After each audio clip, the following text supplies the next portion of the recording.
আবু জাহেল প্রস্তাব দিয়েছিল, রাসূলকে বলেছিল, মুহাম্মদ শোনো, ঘুম থেকে উঠে তুমি আমাকে দেখো, আমি তোমাকে দেখি। খামাখা একই বংশের মানুষ আমরা, গন্ডগোল করার কি দরকার? তুমিও থাকো আমরাও থাকি, তুমিও থাকো আমিও থাকি। তোমার ধর্ম 6 মাস, আমার ধর্ম 6 মাস। তুমি আমার লাত মানত ওজ্জাকে বৈধতা দিয়ে দাও, আমি তোমার আল্লাহকে বৈধতা দিয়ে দেব। দেখছেন আবু জাহেলের প্রস্তাবের সাইজটা? দেখছেন? এই জাতীয় যখন কথা বলা হলো, আমার নবীজি বললেন, চাচা আপনি যে প্রস্তাবটা দিয়েছেন, এমন প্রস্তাবের এগেইনস্টে আল্লাহ তাআলা আয়াত নাজিল করেছেন। যারা পারেন সঙ্গে সুন্দর করে পড়ুন। ওয়ালা আনতুম আবিদুনা মা আ'বুদ ওয়ালা আনা আবিদুম মা আবাদতুম ওয়ালা আনতুম আবিদুনা মা আ'বুদ লাকুম দীনুকুম ওয়ালিয়াদিন। তোমরা যারা গোলামি করো আমি তার গোলামি করি না, আমি যারা গোলামি করি তোমরা তার গোলামি করো না। লাকুম দীনুকুম, তোমার দিন তোমার কাছে, আমার দিন আমার দিন আমার কাছে। তাহলে শয়তানদেরও দিন আছে না নাই? হক না বাতিল? হক না বাতিল? বাতিল। সেই বাতিল দিনটাকে কি করবেন? সেই বাতিল দিনটাকে কি করতে হবে আল্লাহ তাআলা তাও জানিয়ে দিচ্ছেন। যদি কোরআনকে প্রশ্ন করুন, কোরআন তুমি বলে দাও তুমি রাসূলকে দুনিয়াতে কেন পাঠিয়েছো, কি জন্য পাঠিয়েছো? রাসূলকে দুনিয়াতে পাঠানোর মূল লক্ষ্য কি কোরআন বলে দিচ্ছে। যারা পারেন সুন্দর করে বলুন, হুয়াল্লাযী আরসালা রাসূলাহু বিল হুদা ওয়া দীনিল হাক্কি লিইয়ুযহিরাহু আলাদ দীনি কুল্লিহি ওয়া কাফা বিল্লাহি শাহীদা ওয়ালাউ কারিহাল মুশরিকুন।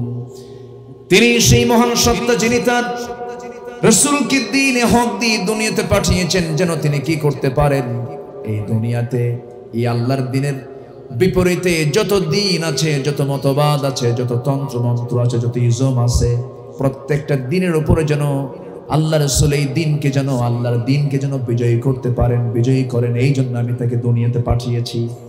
আমার নবীজি যে সমাজে বসবাস করেছিলেন সেই সমাজে কি দ্বীনটা প্রথমে বিজয়ী ছিল নাকি? বিজয়ী ছিল? দোয়া করে বিজয় আসছে শুধু নাকি? খানকা খুলে শুধু বিজয় আসছে নাকি? না। একটু কান লাগাবেন, মনোযোগ দিয়ে শোনার চেষ্টা করবেন। সময়টা একটু অল্প, কিন্তু আমরা একটু বোঝার চেষ্টা করব। আমরা অনেকে মনে করি আজান হলো 5 ওয়াক্ত নামাজটা পড়বো, রমজান মাসে রোজা আসবে, রমজান মাসে রোজাটা রাখবো, টাকা আছে হজে যাব, হয়তো কিছু দান সদকা করবো, মসজিদ একটা বানায়, মাদ্রাসা বানায়, বলবো আমার এই মাদ্রাসার পাশে কবরটা দিয়ে দিও। এই চেতনা লালন করে ভাবতেছেন আমি দিনের বড় খেদমত করে ফেলেছি। না না, আপনি এই চিন্তা লালন করে ভাবতেছেন আমি জান্নাত পেয়ে যাব। না না, আল্লাহ তাআলা বলছেন আহাসিবান নাস আইয়ুতরাকু আইয়াকুলু আমান্না ওয়া হুম লা ইফতানুন। মানুষের কি ধারণা ঈমান এনেছি, এতটুকু শব্দ বললাম আর আমি তাকে ছেড়ে দেব? না না, আমি তাকে অবশ্যই পরীক্ষা করব। কার কথা? আসতে বলবেন না, কার কথা? আল্লাহ এই আয়াতের অনুকূল আর একটা আয়াত বলেছেন, ওয়ালানাবলুওয়ান্নাকুম বিশাইইম মিনাল খাউফি ওয়াল জু'i ওয়া নাকসিম মিনাল আমওয়ালি ওয়াল আনফুসি ওয়াস সামারাত ওয়া বাশশিরিস সাবিরিন। জোরে বলুন আল্লাহু আকবার। আল্লাহ অবশ্যই তোমাদের পরীক্ষা করবেন। আল্লাহ তাআলা যাকে পছন্দ করেন তাকে পরীক্ষার মধ্যে ফেলে দেন। মাইয়ুরিদিল্লাহু বিহি খায়রান ইউসিব মিনহু। আল্লাহ যার কল্যাণ চান তাকে বিপদে ফেলে দেন, মুসিবতে ফেলে দেন, রোগাক্রান্ত করেন, বিপদগ্রস্ত করেন, সন্তান দিয়ে আবার নিয়ে নেন, বিপদের মধ্যে ফেলে দেন। কারণ আমার বন্ধুগণ, জান্নাত পেতে হলে পরীক্ষা ছাড়া বান্দা কখনো জান্নাত পাবে না, ঠিক কিনা বলেন?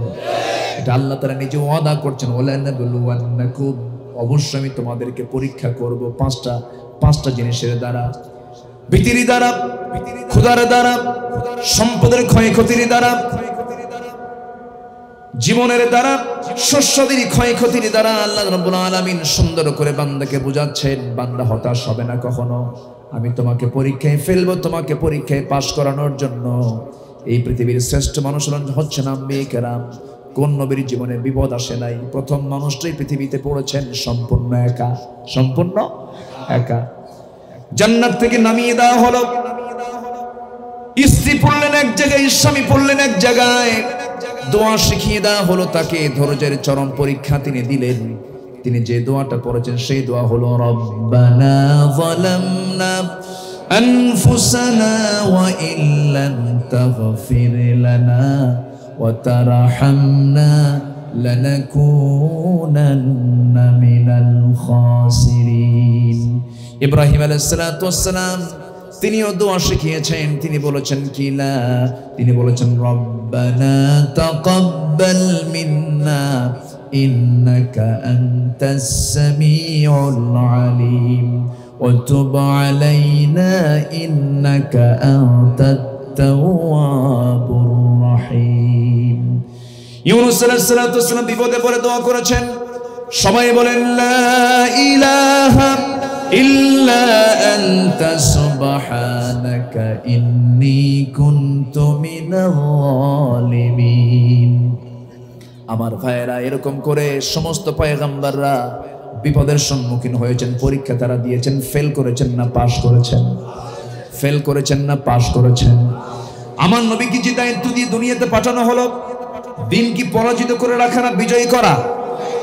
দিন কি পরাজিত রাখা না বিজয়ী করা? বিজয়ের জন্য সাহায্য করবেন কে?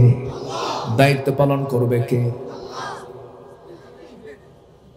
দায়িত্বকে পালন করবে বান্দা, সাহায্য করবেন। দায়িত্ব পালন করবে বান্দা, সাহায্য করবেন আল্লাহ। ওয়ালাকাদ নাসারাকুমুল্লাহু বিবাদরিন ওয়া আনতুম আদিল্লাহ। তোমরা অসহায় ছিলে বদর প্রান্তরে, আমি আল্লাহ তোমাদেরকে কাতারে কাতারে ফেরেশতা পাঠায় আমি তোমাদেরকে সাহায্য করেছি। সাহায্যের দায়িত্ব কার? আর দিনকে বিজয় করার জন্য আন্দোলন করার দায়িত্ব কার? আমাদের। কাদের বলেন? আমাদের। এই ভুলটা কিন্তু করা যাবে না। রাসূলকে এজন্য বলছেন ফাকিম ওয়াজহাকা লিদ-দীনি হানিফা, আপনি দাঁড়িয়ে যান আল্লাহর দ্বীনকে ঘনিষ্ঠভাবে গ্রহণ করে, আপনি দাঁড়িয়ে যান। এই দ্বীনের কোনো পরিবর্তন নাই, আল্লাহর সৃষ্টির কোনো পরিবর্তন, এটাই মজবুত দ্বীন। এই দ্বীনকে বিজয়ী করতে হবে। আমার নবীজি যখন সোজা সাপটা যখন আবু জেহেলকে শুনিয়ে দিলেন, তোমার দিন তোমার কাছে, আমার দিন আমার কাছে, এই কথা বলার সঙ্গে সঙ্গে আবু জেহেল আর কিছুই করতে পারলো না। আবু জেহেল মনে ভাবলো না আর তো কোনো লাভ হবে না, সকল প্রস্তাব দেওয়া শেষ হয়ে গেছে। আবু জেহেল এমন কথা বলেছে, মুহাম্মদ বিন আব্দুল্লাহ তুমি কি চেয়ার চাও নাকি? মক্কার চেয়ার আমি তোমাকে দিয়ে দেব। আর কি চাও তুমি? মক্কার সবচেয়ে সুন্দরী নারী দিয়ে দেব, যা চাও সবকিছু দেব, তুমি দিনটা ছেড়ে দাও। রাসূল বললেন, চাচা ডান হাতে সূর্য, বাম হাতে যদি চাঁদ পৃথিবীর কেউ এনে দেয়, আল্লাহর দিন থেকে আমি এক চুল পরিমাণ নড়ব না। মনর থেকে গেলেন, কিন্তু মুনাফিকদের মুখ থেকে এই জাতীয় কথা বের হয় নাকি? মুনাফিকরা এই দিকেও থাকে, ওই দিকেও থাকে, মুযাবযাবিন, দুই দিকেই থাকে তারা। আল্লাহ রাব্বুল আলামিন বলেন, فأقم وجهك للدين حنيفا فطرة الله التي فطر الناس عليها لا تبديل لخلق الله ذلك الدين القيم ولكن أكثر الناس لا يعلمون منيبين إليه واتقوه وأقيموا الصلاة ولا تكونوا من المشركين جربون الله أكبر الله تعالى এই জায়গায় এই কয়েকটা আয়াতে বান্দাকে ডেকে নিয়ে বলছেন, হে রাসূল আপনি সমস্ত বান্দাদেরকে জানিয়ে দেন, আপনিও জেনে নিন আপনি বসে থাকবেন না, আপনি দাঁড়িয়ে যান। ফাকিম ওয়াজহাকা, আপনার চেহারা নিয়ে লিদ্দীনি হানিফা, একনিষ্ঠভাবে দিনকে আপনি গ্রহণ করুন, দিনকে আপনি সুন্দর করে গ্রহণ করে আপনি দাঁড়িয়ে যান। এই দাঁড়ানোর শব্দটা আল্লাহ রাব্বুল আলামিন আরেক জায়গায় প্রয়োগ করেছেন, ইয়া আইয়ুহাল মুদ্দাসসির কুম ফাআযির ওয়া রাব্বাকা ফাকাব্বির ওয়া থিয়াবাকা ফাতাহহির ওয়ার রুজজা ফাহজুর। জোরে বলি আল্লাহু আকবার। হে বস্ত্র আচ্ছাদনকারী ব্যক্তি, আপনি দাঁড়িয়ে যান, সতর্ক করুন, আপনার রবের তাকবীর, আপনার রবের বড়ত্ব আপনি প্রকাশ করুন এবং এটা বড় আওয়াজে বুলান্দ করে দিন। সূরা মুদ্দাসসির আল্লাহ তাআলা রাসূলকে দাঁড়াতে বলেছেন। এই দাঁড়ানো মানে হলো আপনি সজাগ হয়ে যান, আপনি সামনে দাঁড়িয়ে যান। এখানে আল্লাহ তাআলা তার রাসূলকে বলছেন আপনার চেহারাটাকে আল্লাহর দ্বীনের জন্য একনিষ্ঠভাবে আপনি আল্লাহমুখী করে ফেলুন, দ্বীনমুখী আপনি করে ফেলুন। আল্লাহর দ্বীনের কোনো পরিবর্তন, আল্লাহর দ্বীনের কোনো পরিবর্তন নাই। লা তাবদীলা লিখালকিল্লাহ, আল্লাহর দ্বীনের কোনো পরিবর্তন, আল্লাহর সৃষ্টির কোনো পরিবর্তন নাই। এটাই হলো সঠিক দ্বীন। কিন্তু অধিকাংশ লোক, ওয়ালাকিন্না আকসারান নাসি লা ইয়ালামুন, অধিকাংশ লোক তারা তা বুঝতে চায় না, কারণ এই দুনিয়ার কিছু সংখ্যক বান্দার মধ্যে গুমরাহি আছে না নাই? আসতে বলবেন না, আছে না নাই? নামাজ পড়বে আল্লাহর নিয়মে, সমাজ চালাবে দুনিয়ার নিয়মে, আছে না? আসতে বলবেন না, আছে না? আল্লাহ বলছেন না না, ইসলামকে মানতে গেলে নিজের সুবিধা মতো মানলে হবে না। আল্লাহ তাআলা যা বলে দিয়েছেন হুবহু তাই ফলো করতে হবে। আংশিক মানবে, আংশিক মানবে না, তা হবে না। মহান রব্বুল আলামিন অন্য জায়গায় বলছেন, ইয়া আইয়ুহাল্লাযীনা আমানু দুখুলু ফিস-সিলমি কাফা ওয়া লা তাত্তাবিউ খুতুওয়াতিশ শাইতান ইন্নাহু লাকুম আদুউম মুবিন। জোরে বলুন আল্লাহু আকবার। ঈমানদারেরা, তোমরা ইসলামের ভিতরে পরিপূর্ণরূপে দাখিল হয়ে যাও। আংশিক ঢুকবে, আংশিক ঢুকবে না, তা হবে না। পরিপূর্ণরূপে তোমাকে ইসলামকে মানতে হবে। আল্লাহ রাব্বুল আলামিন আর এক জায়গায় বলছেন, আফাতুমিনুনা বিবা'দিল কিতাবি ওয়া তাকফুরুনা বিবা'দ। তুমি কিতাবের কিছু অংশ মানবে, কিছু অংশ মানবে না, তা হবে না। তোমাকে পুরোপুরি মানতে হবে। আংশে যদি মানো, ফলাফল হলো ইল্লা খিজিয়ুন ফিল হায়াতিদ দুনিয়া, দুনিয়ার জিন্দেগিতে তুমি লাঞ্ছিত হয়ে যাবে এবং আখিরাতের জিন্দেগিতে ক্ষতিগ্রস্তদের অন্তর্ভুক্ত হয়ে যাবে। এই জন্য দ্বীন মানতে হলে আমি আমার মতো করে মানতে পারবো না। দ্বীন মানতে হবে কার নিয়মে? আসতে বলবেন না, কার নিয়মে? সমাজে কিছু লোক আছে যারা নামাজ পড়তে চায় ব্যক্তিগতভাবে, রোজা রাখতে চায় পার্সোনালি, কোনো সমস্যা নাই। কিন্তু যদি তাকে বলা হয় যাকাত ভিত্তিক অর্থনীতি সমাজে চালু করতে হবে, সুদের কারবার বন্ধ করতে হবে, জেনার ব্যাপারে শক্ত ইসলাম যে আইন দিয়েছে সেটাকে বাস্তবায়ন করতে হবে, মদের ব্যাপারে যে হুকুম দেওয়া হয়েছে এখানে শক্তভাবে সমাজে বাস্তবায়ন করতে হবে, অনেক মুসলিম নামরূপী মুনাফিক চক্রতা মানতে চায় না। আছে না নাই? আবু জেহেলের সমাজের বৈশিষ্ট্য ছিল হলো মদ, জেনা, সুদ, জুয়া। তাহলে মদ, জেনা, সুদ, জুয়া, এই চারটা হচ্ছে আবু জেহেলের সমাজের বৈশিষ্ট্য। আজকের সমাজে তো এগুলো নাই। আসতে বলবেন না, এগুলো আছে না নাই? আচ্ছা, তাহলে আমরা এই যে সমাজে বসবাস করছি, এই সমাজে অধিকাংশ কোন শ্রেণীর লোক বলেন? আমরা কি মুসলিম না নন মুসলিম? বলেন সবাই, আমরা কি? আমরা মুসলমান। সমাজে চালু আছে মুসলমানের বিধান না আবু জেহেলের বিধান? বলেন সবাই, কার বিধান চালু আছে?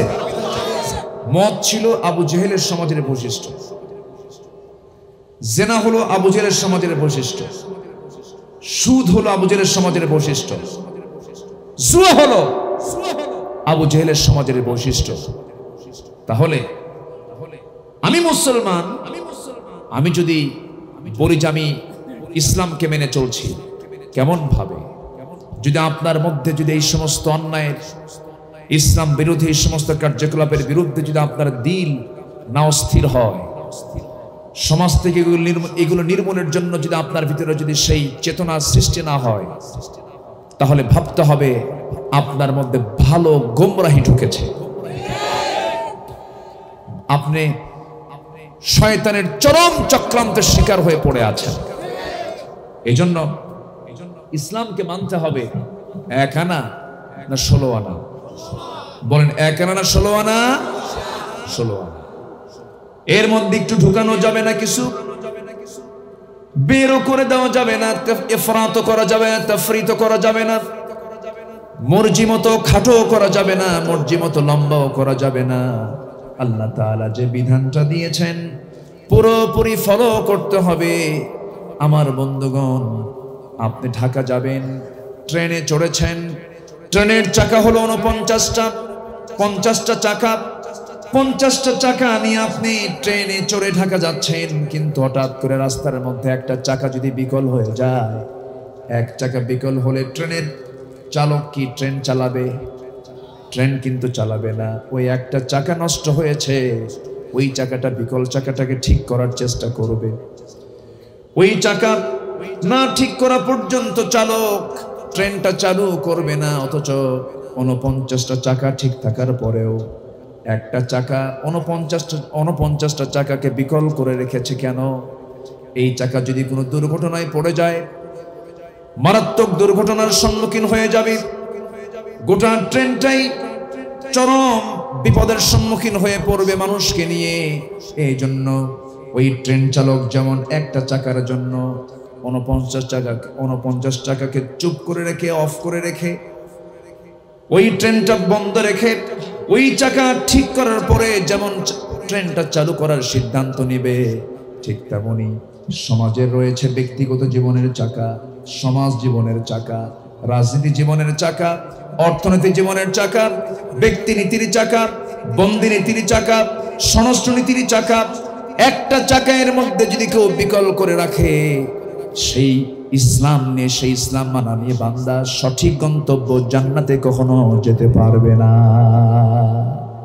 আমার কথা কি বোঝা যাচ্ছে? আমার কথা কি বুঝতে পারছেন? আপনাদের ভাষা তো একটু আমার থেকে আলাদা, একটু ভ্যারিয়েশন আছে। চাটগাইয়ের ভাষা তো একটু ভিন্ন। মানে আপনারা 2 ভাষায় কথা বলেন, একটা বাংলা ভাষায় কথা বলেন, আরেকটা হলো আপনাদের মাতৃভাষা চাটগাইয়া ভাষায় কথা বলেন। তবে আপনাদের ভাষা পুরোপুরি আমি না বুঝলেও গালি দিলে টের পাই। গালি দিলে একটু বুঝি যে হ্যাঁ, মনে হয় কিছু বলা হচ্ছে আমাকে। তবে মোটামুটি বুঝি। আমি এই বাঁশখালীতে আজ থেকে আরো 13-14 বছর আগে আমি এসেছি। সম্মানিত ভাইয়েরা, আমি যে বিষয়টা বোঝাতে চাচ্ছিলাম, 1 নাম্বার হচ্ছে দিনকে একনিষ্ঠভাবে গ্রহণ করতে হবে। আমার মতো করে দিন আমি মানতে পারবো না। দিন মানতে হবে কার বিধান মতো? আসতে বলবেন না, কার বিধান মতো? এক চাকা অচল, গোটা ট্রেন অচল, 49টা চাকাই অচল। ঠিক তেমনি ইসলামের একটা বিধানকে আপনি অমান্য করবেন, আপনার ইসলাম মানা হয় না। ঠিক কিনা? কোরআনের আলিফ লাম মিম থেকে শুরু করে নিয়ে মিনাল জিন্নাতি ওয়ান নাস, এর মধ্যে শুধু একটা শব্দকে আপনি অস্বীকার করবেন, একটা হরফকে আপনি অস্বীকার করবেন, আপনার ঈমান থাকবে না। কিন্তু আমার দেশে আল্লাহ তাআলা যে সমস্ত বিধানগুলো কোরআনে দিয়েছেন, চুরির বিধান, ডাকাতের বিধান, জেনার বিধান, যাকাতের বিধান, এই সমস্ত বিধানকে অনেকে মানতে চায় না। কিন্তু নামের আগে মোহাম্মদ লাগানো আছে, আছে না নাই? এবং নামের আগে মোহাম্মদ, শেষে ইসলাম। মোহাম্মদ মুজাহিদুল ইসলাম, মোহাম্মদ শরীফুল ইসলাম, শহীদুল ইসলাম, দাদা বাপ নিজে সব ইসলাম, কিন্তু আপনি দিনটাকে পরিপূর্ণরূপে আপনি গ্রহণ করতে পারেন নাই। আপনার নামে ইসলাম থাকতে পারে, আল্লাহর তালিকা আপনার নাম মুসলমানের তালিকায় থাকবে না। শর্ত হলো ইসলামের প্রত্যেকটা বিধানকে মানতে হবে, বিশ্বাস করতে হবে, ঠিক কিনা? আল্লাহ তাআলা এটাই রাসূলকে বোঝাচ্ছেন, পরিপূর্ণরূপে দিনকে মানতে হবে। আবু জাহেল প্রস্তাব দিয়েছিল, রাসূলকে বলেছিল, মুহাম্মদ শোনো, ঘুম থেকে উঠে তুমি আমাকে দেখো, আমি তোমাকে দেখি, খামাখা একই বংশের মানুষ আমরা, গন্ডগোল করার কি দরকার? তুমিও থাকো আমরাও থাকি, তুমিও থাকো আমিও থাকি, তোমার ধর্ম 6 মাস, আমার ধর্ম 6 মাস, তুমি আমার লাত মানত উজ্জাকে বৈধতা দিয়ে দাও, আমি তোমার আল্লাহকে বৈধতা দিয়ে দেব। দেখছেন আবু জাহেলের প্রস্তাবের সাইজটা? দেখছেন? এই জাতীয় যখন কথা বলা হলো, আমার নবীজি বললেন, চাচা আপনি যে প্রস্তাবটা দিয়েছেন, এমন প্রস্তাবের এগেইনস্ট আল্লাহ তাআলা আয়াত নাজিল করেছেন, যারা পারেন সঙ্গে সুন্দর করে পড়ুন। ওয়ালা আনতুম আবিদুনা মা আ'বুদ ওয়ালা আনা আবিদুম মা আবাদতুম ওয়ালা আনতুম আবিদুনা মা আ'বুদ লাকুম দীনুকুম ওয়ালিয়াদিন। তোমরা যারা গোলামি করো আমি তার গোলামি করি না, আমি যারা গোলামি করি তোমরা তার গোলামি করো না। লাকুম দীনুকুম, তোমার দিন তোমার কাছে, আমার দিন আমার দিন আমার কাছে। তাহলে শয়তানদেরও দিন আছে না নাই? হক না বাতিল? হক না বাতিল? বাতিল। সেই বাতিল দিনটাকে কি করবেন? সেই বাতিল দিনটাকে কি করতে হবে আল্লাহ তাআলা তাও জানিয়ে দিচ্ছেন। যদি কোরআনকে প্রশ্ন করুন, কোরআন তুমি বলে দাও তুমি রাসূলকে দুনিয়াতে কেন পাঠিয়েছো, কি জন্য পাঠিয়েছো, রাসূলকে দুনিয়াতে পাঠানোর মূল লক্ষ্য কি, কোরআন বলে দিচ্ছে। যারা পারেন সুন্দর করে বলুন, হুয়াল্লাযী আরসালা রাসূলাহু বিল হুদা ওয়া দীনিল হাক্কি লিইয়ুযহিরাহু আলাদ দীনি কুল্লিহি ওয়া কাফা বিল্লাহি শাহীদা ওয়ালাউ কারিহাল মুশরিকুন।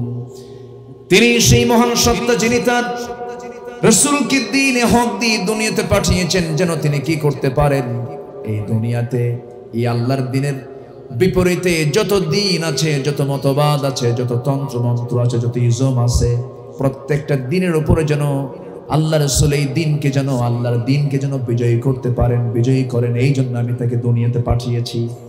আমার নবীজি যে সমাজে বসবাস করেছিলেন সেই সমাজে কি দ্বীনটা প্রথমে বিজয়ী ছিল নাকি? বিজয়ী ছিল? দোয়া করে বিজয় আসছে শুধু নাকি? খানকা খুলে শুধু বিজয় আসছে নাকি? না। একটু কান লাগাবেন, মনোযোগ দিয়ে শোনার চেষ্টা করবেন। সময়টা একটু অল্প, কিন্তু আমরা একটু বোঝার চেষ্টা করব। আমরা অনেকে মনে করি আজান হলো 5 ওয়াক্ত নামাজটা পড়বো, রমজান মাসে রোজা আসবে, রমজান মাসে রোজাটা রাখবো, টাকা আছে হজে যাব, হয়তো কিছু দান সদকা করবো, মসজিদ একটা বানায়া মাদ্রাসা বানায়া বলবো আমার এই মাদ্রাসার পাশে কবরটা দিয়ে দিও। এই চেতনা লালন করে ভাবতেছেন আমি দিনের বড় খেদমত করে ফেলেছি। না না, আপনি এই চিন্তা লালন করে ভাবতেছেন আমি জান্নাত পেয়ে যাব। না না, আল্লাহ তাআলা বলছেন আহাসিবান নাস আইয়ুতরাকু আইয়াকুলু আমান্না ওয়া হুম লা ইফতানুন। মানুষের কি ধারণা ঈমান এনেছি এতটুকু শব্দ বললাম আর আমি তাকে ছেড়ে দেব? না না, আমি তাকে অবশ্যই পরীক্ষা করব। কার কথা? আসতে বলবেন না, কার কথা? আল্লাহ এই আয়াতের অনুকূল আর একটা আয়াত বলেছেন وَلَنَبْلُوَنَّكُمْ بِشَيْءٍ مِّنَ الْخَوْفِ وَالْجُوعِ وَنَقْصٍ مِّنَ الْأَمْوَالِ وَالْأَنفُسِ وَالثَّمَرَاتِ وَبَشِّرِ الصَّابِرِينَ জোরে বলুন আল্লাহু আকবার। আল্লাহ অবশ্যই তোমাদের পরীক্ষা করবেন। আল্লাহ তাআলা যাকে পছন্দ করেন তাকে পরীক্ষার মধ্যে ফেলে দেন। মাইয়ুরিদিল্লাহু বিহি খাইরান ইউসিব মিনহু, আল্লাহ যার কল্যাণ চান তাকে বিপদে ফেলে দেন, মুসিবতে ফেলে দেন, রোগাক্রান্ত করেন, বিপদগ্রস্ত করেন, সন্তান দিয়ে আবার নিয়ে নেন, বিপদের মধ্যে ফেলে দেন। কারণ আমার বন্ধুগণ, জান্নাত পেতে হলে পরীক্ষা ছাড়া বান্দা কখনো জান্নাত পাবে না, ঠিক কিনা বলেন? এটা আল্লাহ তাআলা নিজে ওয়াদা করছেন, ওয়ালানাবলুওয়ান্নাকুম, অবশ্যই আমি তোমাদেরকে পরীক্ষা করব পাঁচটা জিনিসের দ্বারা, ভীতির দ্বারা, ক্ষুধার দ্বারা, সম্পদের ক্ষয়ক্ষতির দ্বারা, জীবনের দ্বারা, শস্যদের ক্ষয়ক্ষতির দ্বারা। আল্লাহ রাব্বুল আলামিন সুন্দর করে বান্দাকে বুঝাচ্ছেন, বান্দা হতাশ হবে না কখনো। আমি তোমাকে পরীক্ষায় ফেলবো, তোমাকে পরীক্ষায় পাশ করানোর জন্য। এই পৃথিবীর শ্রেষ্ঠ মানুষ হচ্ছেন আম্বিয়া কেরাম। কোন নবীর জীবনে বিপদ আসে নাই? প্রথম মানুষটাই পৃথিবীতে পড়েছেন সম্পূর্ণ একা, সম্পূর্ণ একা। জান্নাত থেকে নামিয়ে দেওয়া হলো, স্ত্রী পড়লেন এক জায়গায়, স্বামী পড়লেন এক জায়গায়, দোয়া শিখিয়ে দেওয়া হলো তাকে। ধৈর্যের চরম পরীক্ষা তিনি দিলেন। তিনি যে দোয়াটা পড়েছেন সেই দোয়া হলো, রব্বানা যালামনা আনফুসানা ওয়া ইল্লাম তাগফির লানা ওয়া তারহামনা লানাকুনান্না মিনাল খাসিরিন। ইব্রাহিম আলাইহিস সালাতু ওয়াস সালাম তিনিও দোয়া শিখিয়েছেন। তিনি বলেছেন কিলা, তিনি বলেছেন রব্বানা তাকাব্বাল মিন্না ইন্নাকা আনতাস সামিউল আলিম ওয়া তুব আলাইনা ইন্নাকা আনতাত তাওয়াবুর রহিম। ইউনূস আলাইহিস সালাতু ওয়াস সালাম বিপদে পড়ে দোয়া করেছেন। সবাই বলেন লা ইলাহা ইল্লা আনতা সুবহানাকা ইন্নী কুনতু মিনাল যালিমিন। আমার ভাইয়েরা, এরকম করে সমস্ত পয়গম্বররা বিপদের সম্মুখীন হয়েছেন, পরীক্ষা তারা দিয়েছেন। ফেল করেছেন না পাস করেছেন? ফেল করেছেন না পাস করেছেন? আমার নবীকে যে দায়িত্ব দিয়ে দুনিয়াতে পাঠানো হলো, দিন কি পরাজিত করে রাখা না বিজয়ী করা? দিন কি পরাজিত রাখা না বিজয়ী করা? বিজয়ের জন্য সাহায্য করবেন কে? দায়িত্ব পালন করবে কে? দায়িত্বকে পালন করবে বান্দা, সাহায্য করবেন।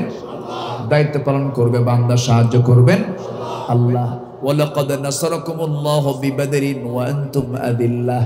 তোমরা অসহায় ছিলে বদর প্রান্তরে, আমি আল্লাহ তোমাদেরকে কাতারে কাতারে ফেরেশতা পাঠায় আমি তোমাদেরকে সাহায্য করেছি। সাহায্যের দায়িত্ব কার? আর দিনকে বিজয় করার জন্য আন্দোলন করার দায়িত্ব কার? আমাদের। কাদের বলেন? আমাদের। এই ভুলটা কিন্তু করা যাবে না। রাসূলকে জন্য বলছেন ফাকিম ওয়াজহাকা লিদ-দীনি হানিফা, আপনি দাঁড়িয়ে যান আল্লাহর দ্বীনকে ঘনিষ্ঠভাবে গ্রহণ করে আপনি দাঁড়িয়ে যান। এই দ্বীনের কোনো পরিবর্তন নাই, আল্লাহর সৃষ্টির কোনো পরিবর্তন, এটাই মজবুত দ্বীন। এই দ্বীনকে বিজয়ী করতে হবে। আমার নবীজি যখন সোজা সাপটা যখন আবু জেহেলকে শুনিয়ে দিলেন, তোমার দিন তোমার কাছে, আমার দিন আমার কাছে, এই কথা বলার সঙ্গে সঙ্গে আবু জেহেল আর কিছুই করতে পারলো না। আবু জেহেল মনে ভাবলো না আর তো কোনো লাভ হবে না, সকল প্রস্তাব দেওয়া শেষ হয়ে গেছে। আবু জেহেল এমন কথা বলেছে, মুহাম্মদ বিন আব্দুল্লাহ তুমি কি চেয়ার চাও নাকি? মক্কার চেয়ার আমি তোমাকে দিয়ে দেব। আর কি চাও তুমি? মক্কার সবচেয়ে সুন্দরী নারী দিয়ে দেব, যা চাও সবকিছু দেব, তুমি দিনটা ছেড়ে দাও। রাসূল বললেন, চাচা ডান হাতে সূর্য, বাম হাতে যদি চাঁদ ও পৃথিবীর কেউ এনে দেয়, আল্লাহর দিন থেকে আমি এক চুল পরিমাণ নড়ব না। মনর থেকে গেলেন, কিন্তু মুনাফিকদের মুখ থেকে এই জাতীয় কথা বের হয় নাকি? মুনাফিকরা এই দিকেও থাকে ওই দিকেও থাকে, মুযাবযাবিন, দুই দিকেই থাকে তারা। ইমানদার দুই দিকে থাকবে না। গতকালকের আলোচনা ছিল আমার সূরা মুনাফিকুন থেকে। সেই জায়গায় মুনাফিকদের একটা চিত্র আমি চিত্রায়িত করার চেষ্টা করেছি। আজকে আমি যে বিষয়টা বলতে চাচ্ছি, এই দিন আমার আপনার দায়িত্ব আছে, বিজয় করার জন্য এই দায়িত্ব আছে না নাই বলেন? সমাজের মদ থাকুক না না থাকুক, আমরা কোনটা চাবো? মদ থাকবে না না থাকবে? সমাজে জেনা থাকবে না না থাকবে? না থাকবে। সমাজে জেনা থাকবে না, সমাজে মদ থাকবে না, সমাজে সুদ থাকবে না, সমাজে জুয়ার কারবার থাকবে না, সমাজে কোনো নেশা থাকবে না। এটা তো শুধু দোয়া করে বন্ধ হবে না, কারণ মদের দোকানে তালা মারতে গেলে শক্তির দরকার আছে না নাই? এরপরে সুদের কারবার বন্ধ করতে গেলে সুদের কারবার কি দুর্বল মানুষ করে না শক্তিশালী মানুষ করে? তারা কি দুর্বল নাকি? দুর্বল না, তারা তো টাকাওয়ালা, পয়সাওয়ালা। টাকা থাকে যার, শক্তি আছে তার, সেখানে মোকাবেলা করার দরকার আছে না নাই? এমনি এমনি তো হবে না এটা। আমার নবীজি মক্কার মাটিতে চেষ্টা করলেন, দাওয়াতি কাজ করলেন, তার দলকে ভারী করতে লাগলেন। ধীরে ধীরে তার দলে লোকজন আসতে লাগলো। বেলালের মতো একজন কালো মানুষ চলে এলেন। বেলালকে দেখে আবু জেহেল হেও করে ঠাট্টা বিদ্রুপ করে বলে, দেখ মুহাম্মাদের বাহিনীগুলো দেখ, কালো কুসকুসে বেলাল, বাপও গোলাম ছেলেও গোলাম, এই নিয়ে মুহাম্মদ নাকি বিশ্ব বিজয়ের স্বপ্ন দেখে। এরকম করে হেও করতে লাগলো। খাব্বাব ইবনুল আরাত রাদিয়াল্লাহু তাআলা আনহু ইসলামের পঞ্চম ইসলাম গ্রহণকারী ব্যক্তি। খাব্বাব একজন ছিলেন কামার। কি ছিলেন বলেন? কামার, লোহা পিটায় জীবিকা নির্বাহ করতেন। তিনি যখন ইসলাম কবুল করলেন, আবু জেহেলরা হাসতে হাসতে হেও করতে করতে তারা বলছে, দেখো মুহাম্মাদের বাহিনীগুলো দেখো। কিন্তু আল্লাহ তাআলা সেই বেলালকে, সেই খাব্বাবকে এত সম্মান দিয়ে দিলেন। বেলাল হলেন মসজিদ নববীর মুয়াজ্জিন, আর আমার নবী হলেন তার ইমাম। যেরকম সুবহানাল্লাহ। আল্লাহ বলছেন, ইন্না খালাকনাকুম মিন যাকারিন ওয়া উনসা وجعلناكم شعوبا وقبائل لتعارفوا إن أكرمكم عند الله أتقاكم। আমি তোমাদেরকে এক পুরুষ এবং এক নারী আদম এবং হাওয়া থেকে তোমাদেরকে সৃষ্টি করেছি। এরপর তোমাদেরকে বিভিন্ন গোত্রে গোত্রে ভাগ করে দিয়েছি, বিভিন্ন ভাষা বর্ণ দিয়েছি। তবে তোমাদের মধ্যে সেই লোকটা আমার কাছে সবচাইতে দামি। চৌধুরী হয়ে লাভ কি, সরকার হয়ে লাভ কি? চৌধুরী হয়ে লাভ কি, সরকার হয়ে লাভ কি? মুঘল, পাঠান, মির্জা, এই সমস্ত বংশগত কৌলিন্য দিয়া কোন পদ পদবী দিয়ে আল্লাহর কাছে সম্মান পাওয়া যাবে না। আল্লাহ বলছেন, আমার কাছে সম্মানিত সেই ব্যক্তি, যে ব্যক্তিটা আমি আল্লাহ আমাকে সবচাইতে বেশি ভয় করে। জোরে করে বলুন সুবহানাল্লাহ। এই জন্য আমরা হয়ে যাব কার গোলাম? আসতে বলবেন না, কার গোলাম? আকাশটা কার? জমিনটা কার? সূর্যটা কার? চন্দ্রটা কার? এই জমিনে সুদ থাকবে না যাকাত থাকবে? এই জমিনে অন্যায় থাকবে না ন্যায় থাকবে? ন্যায় প্রতিষ্ঠান আন্দোলন করেছেন মুহাম্মদ সাল্লাল্লাহু আলাইহি ওয়াসাল্লাম। আমার নবীজি যখন সাহাবায়ে কেরামকে নিয়ে এই দ্বীনের দাওয়াতের কাজ যখন শুরু করে দিলেন, ওই সমাজের মদ্যপ, ওই সমাজের সুদখোর সব নবীর বিরুদ্ধে ষড়যন্ত্রের জাল বিস্তার করতে লাগলো। নবীজিকে প্রথমেই চেষ্টা করলো তাকে বারণ করার জন্য, পারলো না। সঙ্গে সঙ্গে প্ল্যান করলো কেমন করে মুহাম্মদকে এই সমস্ত কাজ থেকে দূরে রাখা যায়। আশেপাশের লোকজনকে ধরতে লাগলো। বেলাল যখন ইসলাম কবুল করেছেন, সঙ্গে সঙ্গে বেলালের মনিবকে টাইট দিয়ে দিয়ে বলল, ওমাইয়া তোমার বাড়ির ভাত কাপড় চোপড় খায়া বেলাল মুহাম্মাদের গুণগান গায়। সঙ্গে সঙ্গে তাকে পাকড়াও করে ফেলা হলো। বলা হলো, বেলাল শুনতে পেলাম তুমি নাকি দ্বীন গ্রহণ করেছো। বেলাল বলছেন, শুনবেন কেন আপনি? আমার এই মুহূর্তে আমার মুখ থেকে আপনি দেখে নেন, আশহাদু আল্লা ইলাহা ইল্লাল্লাহু ওয়াহদাহু লা শারীকা লাহু ওয়া আশহাদু আন্না মুহাম্মাদান আবদুহু ওয়া রাসূলুহু। হিদায়াতের মালিক কে? আসতে বলবেন না কে? বেলাল কারবের মানুষ না, অনারবি মানুষ। অনারবি মানুষ, বাইরের মানুষ, কালো কুসকুসে মানুষ। কিন্তু আল্লাহ তাআলা কি সম্মান তাকে দিয়ে দিলেন। দূরের মানুষ রাসূলকে চিনতে পারলো, ঘরের মানুষ রাসূলকে চিনতে পারলো না। আবু লাহাব চিনতে পারে নাই, আবু জেহেলরা চিনতে পারে নাই, বরঞ্চ তাদের বিরুদ্ধে গজবের সূরা নাজিল হয়েছে। তাব্বাত ইয়াদা আবি লাহাবি ওয়া তাব্বা মা আগনা আনহু মালুহু ওয়া মা কাসাব সায়াসলা নারান যাতা লাহাবি ওয়া ইমরাআতুহু হাম্মালাতাল হাতাব في جيدها حبل من مسد জোরে বলুন আল্লাহু আকবার। কিন্তু বেলাল ইসলাম কবুল করলেন ঠিকই, অত্যাচারের স্টিমরোলার চালানো হলো তার দেহের উপরে, পশু বান্দেজি দড়ি দিয়া খেজুরের পাকানো রশি দিয়া তার হাত তার পা দুটা বেঁধে ফেলে গলার মধ্যে দড়ি ঢুকায়া তপ্ত মরুর মধ্যে নিয়ে চলে গেল। চিৎ করে শুয়ে রেখে বুকের উপরে পাথর চাপা দিয়ে বলল, বেলাল ইসলাম ছাড়বে কিনা বল, দিন ছাড়বে কিনা বল। সঙ্গে সঙ্গে তিনি বলছেন, দিন তো ধরেছি, ছাড়ার জন্য নয়, হাসতে হাসতে দুনিয়া থেকে বিদায় নিয়ে নেব, আল্লাহর দিন থেকে আমি চুল পরিমাণ নড়ব না। জোরে বলি সুবহানাল্লাহ, আরো জোরে বলি সুবহানাল্লাহ। ফাকিম ওয়াজহাকা লিদ-দীনি হানিফা। এমন ভাবে দাঁড়িয়ে থাকলেন বেলাল। উমাইয়া মারতে মারতে ক্লান্ত হয়ে গেছে, হাত আর চলে না। এক পর্যায়ে বাম হাতটা তার মুখের মধ্যে ঢুকায় দিয়া টান মেরে তার জিহ্বা বাইরে বের করে ফেলেছে। এখন বলতেছে, বেলাল মুখে তুই আল্লাহর জিকির করবি কেমনে, তোর জিকিরটা বন্ধ করে দেব। সঙ্গে সঙ্গে বাবলা গাছের কাঁটা তার জিহ্বার মধ্যে ঢুকায় দিয়েছে, ফিঙ্কি দিয়ে রক্ত পড়া শুরু হয়ে গেছে। বলা হলো, বেলাল রে জিহ্বা বন্ধ করেছে, তুই কেমন করে আল্লাহর জিকির করবি? বেলাল বলছেন, বন্ধ করেছ আমার মুখের জিহ্বা, কিন্তু আমার দিলের মধ্যে আমার আল্লাহর নামটা আমি অঙ্কন করে নিয়েছি। সাইয়্যিদনা বেলাল হাইয়ান মাজরুহান বাঁচলেন, কিন্তু জখম হয়ে গেলেন। নবীর কানে সংবাদ চলে গেছে, রাসূলের হাতে সেই সময় পাওয়ারটা নাই। আবু জেহেল হলো মক্কার সিটি মেয়র, তার হাতে সমস্ত পাওয়ার। নবীজি বলছেন, আবু বকর দেখো তো, আল্লাহ তোমাকে প্রচুর সম্পদের মালিক বানিয়েছেন, আমার বেলালকে যদি মুক্ত করে আনতে পারো, আল্লাহ তোমার জন্য উত্তম জান্নাতের ব্যবস্থা করে দিবেন। সাইয়্যিদিনা আবু বকর সিদ্দিক রাদিয়াল্লাহু তাআলা আনহু তিনি স্বর্ণ মুদ্রা হাতের মধ্যে করে নিয়ে চলে গেলেন।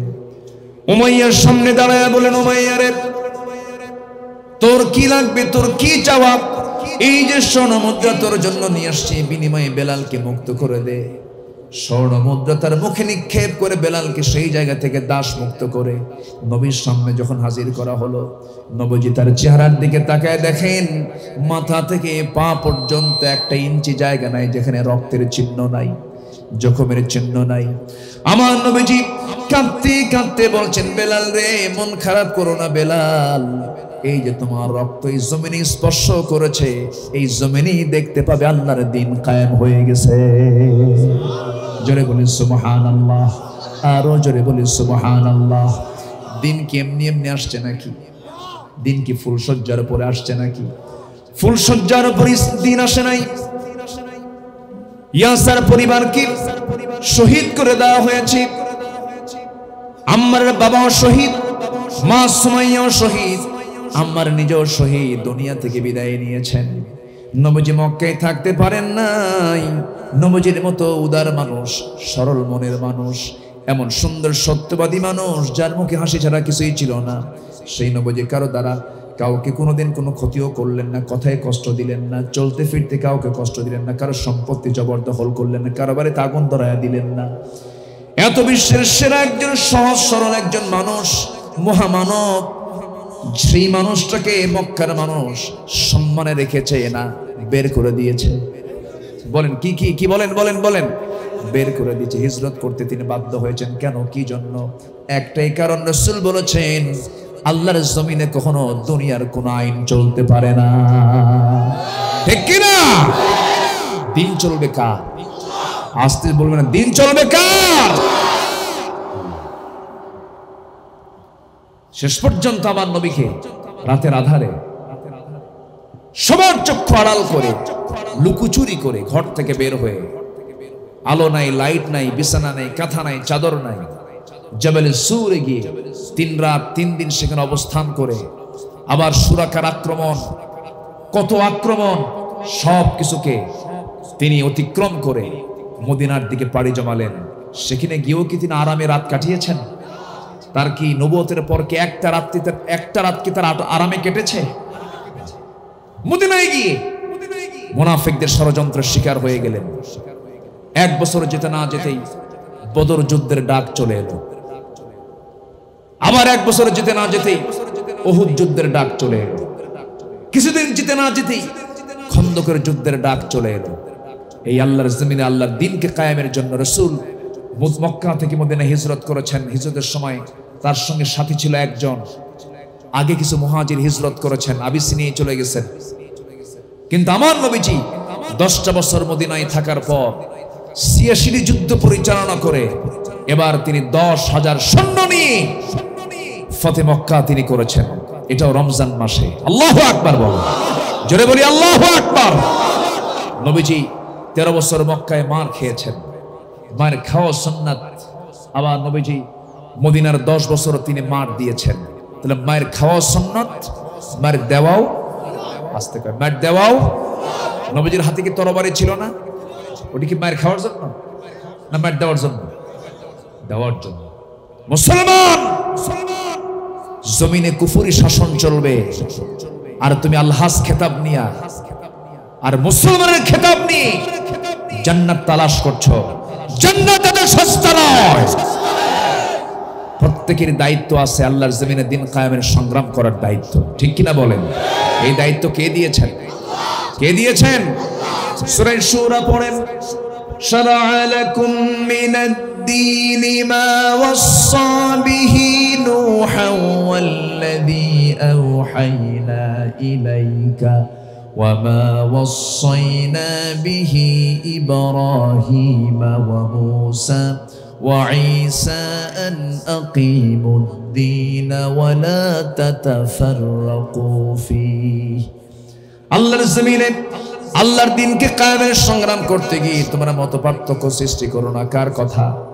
আসতে বলবেন না, কার কথা? সাহাবীরা কত কষ্ট করেছেন দ্বীন গ্রহণ করার কারণে। একজন সাহাবী ছিলেন, বাবা মারা গেছেন, বাবার ইন্তেকালের কারণে আপন চাচা তার খেদমতের দায়িত্ব গ্রহণ করলো। বড় হয়েছে, ভাতিজা বড় হয়ে গেছে, ইসলাম কবুল করেছে। ইসলাম কবুল করার কারণে আপন চাচা ডাক দিয়ে বলতেছে, শোনো ভাতিজা, শুনলাম তুমি নাকি আল্লাহর দ্বীন গ্রহণ করেছো। সঙ্গে সঙ্গে আব্দুল্লাহ বলতেছেন, আমার চাচা জান, আপনি শুনবেন কেন? আমি আপনাকেও দাওয়াত দিচ্ছি, জাহান্নাম থেকে বাঁচার জন্য আপনিও কালিমা পড়ে মুসলমান হয়ে যান। আপন চাচা বলতেছে, ভাতিজারে, তোর জন্মের পূর্বেই তোর বাপ মারা গেছে, তুই এতিম ছিলি, আমি তোকে নিজের তত্ত্বাবধানে আমার কোলে আমার হাতে আমি তোকে বড় করেছি। সম্পদগুলো আমি তোর হাতে কিছু লিখেও দিয়েছি। আর তুই কিনা আমার সবচেয়ে বড় দুশমন। তুই ইসলামকে কবুল করলি, মুহাম্মাদের দ্বীনকে তুই গ্রহণ করলি, আমি তোকে দুনিয়া থেকে বিদায় করে দেব। হুমকি ধামকি দেখানো হচ্ছে। আব্দুল্লাহ জুল বাজাদাইন বলে ফেললেন, ও চাচা, আপনি কি হুমকি দিচ্ছেন জানি না, আপনি কি বলতে চান বলুন চাচা, আপনি স্পষ্ট করে বলুন। এবার বলছে, আমি তোর সমস্ত সম্পত্তি আমি সব দখল করে নেব। এবার মুস্কি হাসি মেরে বলছেন, যে নবীজি মক্কায় নাই, আপনি আমার কাছ থেকে সবকিছু নিয়ে নেবেন, আমার থেকে জোর করে নিতে হবে না। আমি আপোষেই আমি আপনাকে আপনার পক্ষ থেকে দেওয়া সমস্ত সম্পত্তি আমি আপনাকে দিয়ে দিলাম। আর কোনো কথা আছে নাকি? চাচা খেপে গিয়ে রেগে গিয়ে বলতেছি, আমি তোর সবকিছু খুলে নেব, সিজ করে নেব। জোরপূর্বক তার দেহ থেকে লুঙ্গিটাও খুলে নেওয়া হলো, জামার কাপড়টাও খুলে নেওয়া হলো, উলঙ্গ করে ঘর থেকে বের করে দিয়েছে। আব্দুল্লাহ জুল বাজাদাইন উলঙ্গ দেহ নিয়া কোনো মতো মার সামনে গিয়ে দাঁড়িয়ে বলছে, মা, আল্লাহর দ্বীন গ্রহণ করেছি, রাসূলকে গ্রহণ করে নিয়েছে, এই জন্য আমার চাচা আমাকে উলঙ্গ করে ঘর থেকে বের করে দিয়েছে। একটা চাদর আমাকে দাও। একটা চাদর দেওয়া হলো। আব্দুল্লাহ জুল বাজাদাইন সেই চাদরটা কোনো মতো সতরটা ঢেকে নিলেন, কোনো কাপড় চোপড় নাই। মক্কা মদিনার এরিয়াতে বছরে 1 মাস 2 মাস করে শীতের কাল চলে। সেই সময় শীতকাল চলছিল, শীতের সময় চলছিল, প্রচন্ড ঠান্ডার ভিতরে। মাকে ডাক দিয়ে বলে, মা, আমি আর এই জায়গায় থাকবো না, আমি চলে গেলাম, দুনিয়া আমি চাই না, সম্পদ তো সব বুঝাইয়া দিয়েছি। নবীর দরবারের দিকে রওনা করলাম। নবীর দরবারের দিকে রওনা করলেন। ফজরের একটু পরপর নবীর সামনে তিনি হাজির হয়ে গেলেন। দরজায় নক করলেন, দরজা খুলে গেল। রাসূল দেখছেন থরথর করে কাঁপতেছে একজন যুবক, পরনে কিছুই নাই, পরনে শুধু একটা চাদর। সঙ্গে সঙ্গে রাসূল কিচ্ছু বললেন না, ভিতরে চলে আসলেন। নবীজির ব্যবহৃত দুইটা জুব্বা আমার নবীজি নিজের হাতে নিয়ে আসলেন। নিয়ে এসে বলছেন, যুবক কোনো কাপড় তোমার গায়ে নাই, এই যে দুটো জুব্বা আমি তোমাকে দিয়ে দিলাম, কি বলতে চাও বলো, কি হয়েছে তোমার? এবার তিনি বলছেন, হুজুর দিনটা গ্রহণ করেছি, আল্লাহর দ্বীনের উপর অবিচল থেকেছি। ফাকিম ওয়াজহাকা লিদ-দীনি হানিফা, আল্লাহর দ্বীনকে ঘনিষ্ঠভাবে গ্রহণ করার কারণে আমার চাচা আমাকে উলঙ্গ করে ঘর থেকে বের করে দিয়েছি, সমস্ত সম্পত্তি আমার থেকে সব দখল করে নিয়েছে, আমি দ্বীনটাকে বেশি পছন্দ করে নিয়েছি, দুনিয়া ছেড়ে দিয়েছি।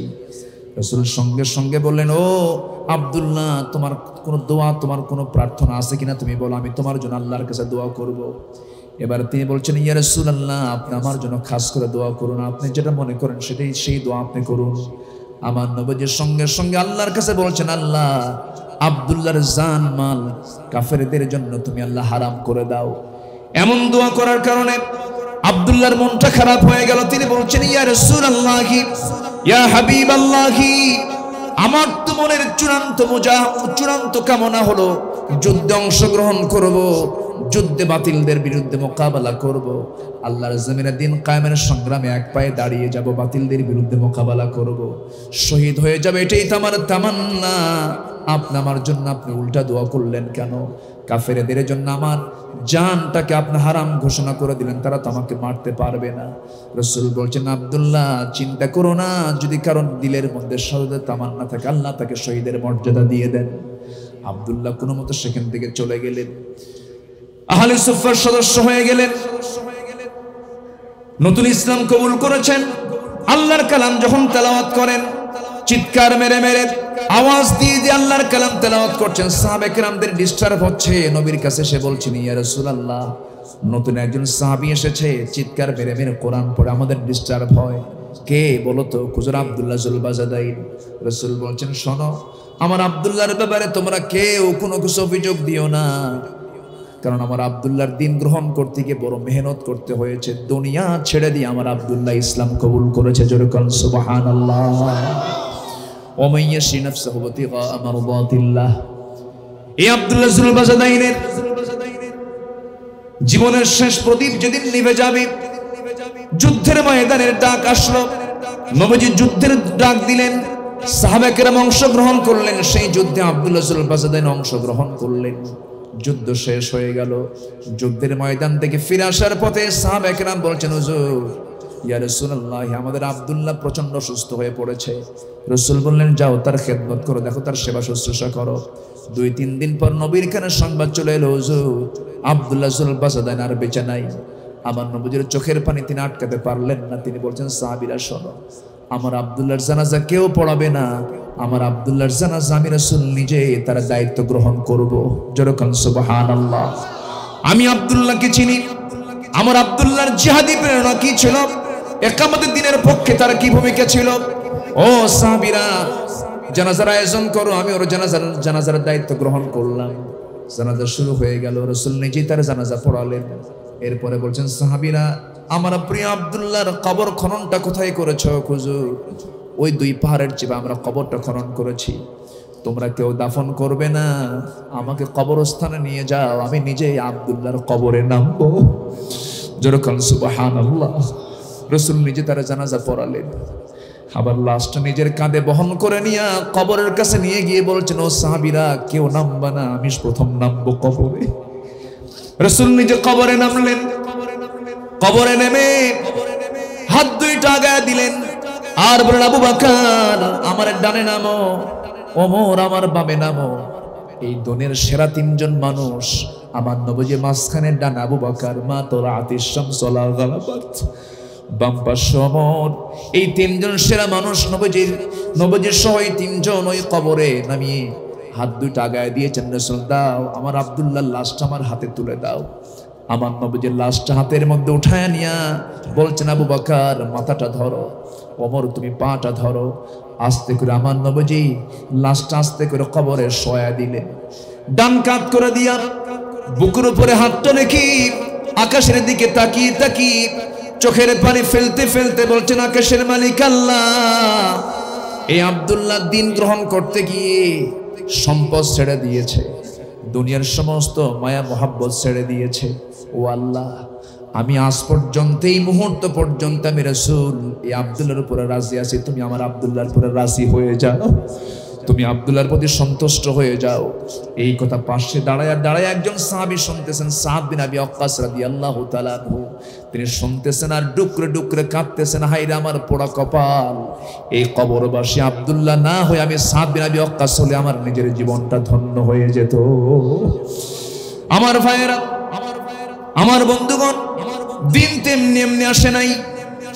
যুদ্ধের ময়দানে গিয়ে শাহাদাত বরণ করেছেন সাহাবীরা, আবার কেউ পঙ্গুত্ব বরণ করে ফিরে আসতে নিয়ে রক্তক্ষরণ হয়ে হয়ে পাহাড়ের চিপায় শাহাদাত বরণ করেছেন, তাদেরকে পাহাড়ের চিপায় রেখে চলে এসেছেন। বদরের প্রান্তরে 14 জন সাহাবীর শাহাদাত হয়েছে, উহুদের প্রান্তরে 70 জন সাহাবী জীবন দিয়েছেন। আমার নবীর আপন চাচা আমির হামজা দুনিয়া থেকে বিদায় নিয়েছে। আমার নবীজি উহুদের ময়দানে সবচেয়ে বেশি রক্তাক্ত হয়েছে। নবীজি বারবার বলছেন, আমার চাচা আমির হামজা কোথায়, দেখো তো কোথায়।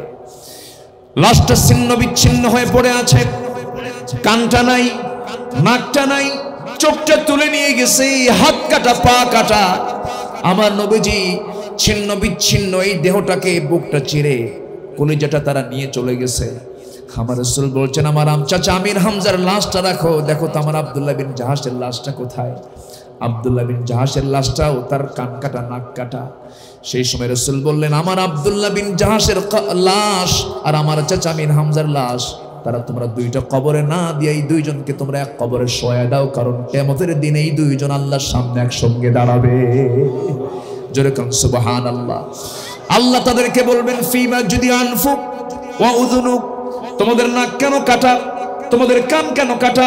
সেই সময় সমস্ত বান্দা বলবে, আল্লাহ তোমার দ্বীনকে বিজয়ী করার জন্য ফাকিমু ওয়াজহাকা লিদ-দীনি হানিফা, তোমার দ্বীনের উপর আমরা অবিচল ছিলাম, ইস্তেকামাত ছিলাম, নড়াচড়া করি নাই। তোমার দ্বীনকে কায়েম করতে গিয়ে কাফেররা আমার নাক কেটে নিয়েছে, আমার চোখটা তুলে নিয়েছে।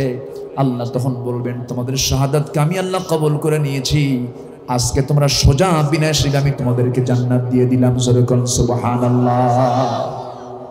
উহুদের ময়দানে সবচেয়ে বেশি রক্তাক্ত হয়েছেন মুহাম্মদ সাল্লাল্লাহু, দাঁত ভেঙেছেন মুহাম্মদ সাল্লাল্লাহু। তাহলে দিন কি এমনি এমনি আসছে নাকি মিষ্টি খাই আসছে শুধু, না দাঁত ভেঙে আসছে? দাঁত ভেঙে আসে নাই, রাসূলের দাঁত ভেঙেছে। উহুদে রাসূল দাঁত হারিয়েছেন, কোমরে খন্দকের ময়দানে রাসূল কোমর হারিয়েছেন, কোদাল মারতে মারতে খন্দকের পরীক্ষা খনন করতে করতে তার কোমরটা ওই যে কুচো হয়ে গেছে। আম্মা জান আয়েশা বলেন, মৃত্যুর দিন পর্যন্ত রাসূল কোমর সোজা করে দাঁড়াতে পারেন নাই। খন্দকে কোমর হারিয়েছেন, উহুদে দাঁত হারিয়েছেন। সত্য কথা বলতে গিয়ে মাতৃভূমি তিনি ছাড়িয়েছেন। ইসলাম এত সস্তা নয়, সেই আল্লাহর দ্বীনকে কায়েমের জন্য দ্বীনকে সামনে রেখে দাঁড়িয়ে থাকতে হবে। দ্বীনের বিরুদ্ধে কোনো ষড়যন্ত্র আসলে বাপ হলেও আমরা ছাড়বো না। রাজি আছেন কেন কেন হাত উঁচু করে দেখান মুসলমান।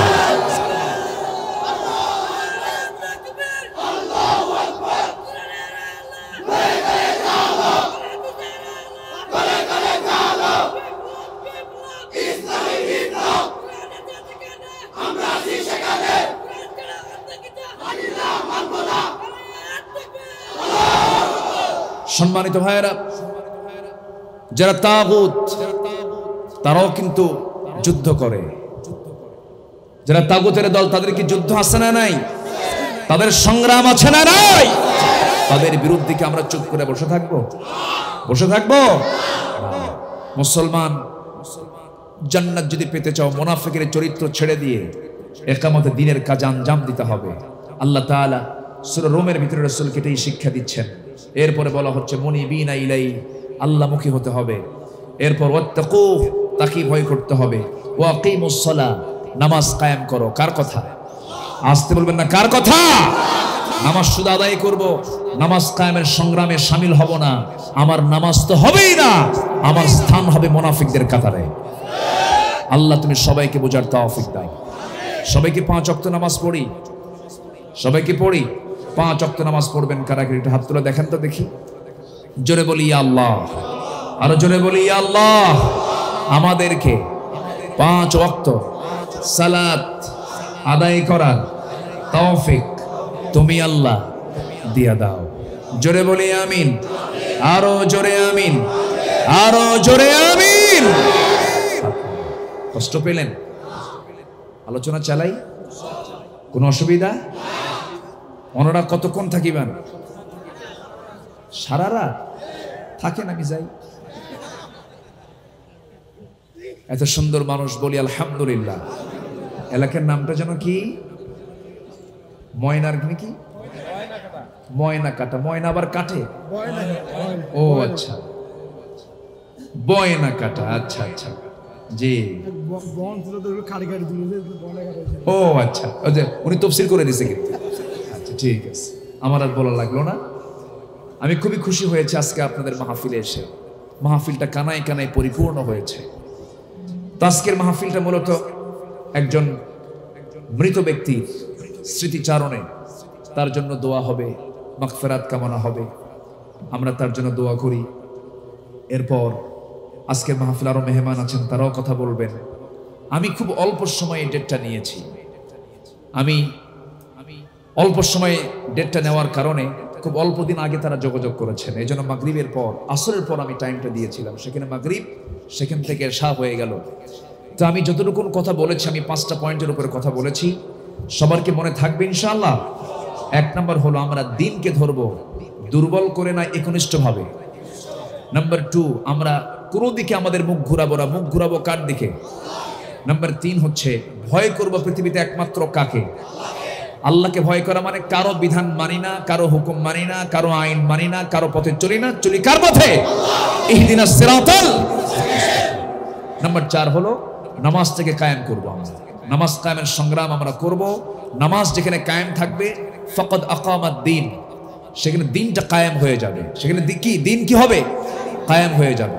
এই জন্য দিন কায়েমের পরিবেশ যদি আমরা সৃষ্টি করতে চাই, তাহলে আমাকে আপনাকে একা থাকতে হবে না, সমষ্টিগতভাবে আন্দোলন করতে হবে।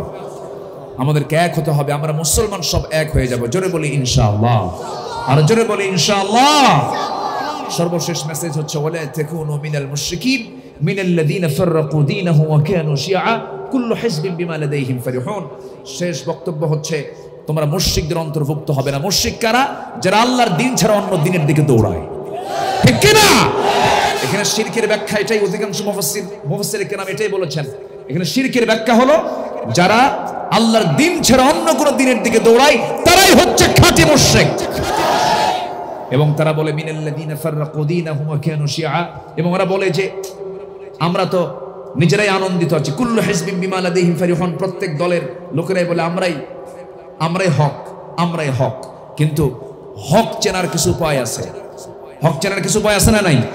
কোনটা হক দল এটা বুঝতে হলে বুঝতে হবে যে বাতিল শক্তির বন্দুকের নল যেদিকে তাক করা থাকে সেটাই হক দল। আমার কথা কি বোঝা গেল? বাতিল শক্তির বন্দুকের নল যেদিকে তাক করা থাকে সেটাই হক দল। সাধারণ মানুষ হক দলকে চিনতে না পারলেও, যারা মুনাফিকরা হক দলকে না চিনতে পারলেও, যারা বাতিল তারা কিন্তু হক দল ঠিকই চেনে। চেনে কিনা বলেন? আল্লাহ তুমি সবাইকে দিন বোঝার তৌফিক দাও, ইসলাম মেনে চলার তৌফিক দাও, সকল প্রকার হারাম কাজ বর্জন করার তৌফিক দাও। আমরা সুদের কাছে যাব না, জেনার কাছে যাব না, ব্যভিচারে যাব না, তারপরে মদের কারবারে যাব না। সকল যুবকদেরকে আল্লাহ তুমি নেশামুক্ত জীবন গড়ার তৌফিক তুমি আল্লাহ দিয়ে দাও। সামাজিক জীবনে ইসলাম মেনে চলার তৌফিক দিয়ে দাও। বানরদের বংশধরদের কাছ থেকে আমাদের শেখার কিছু নাই।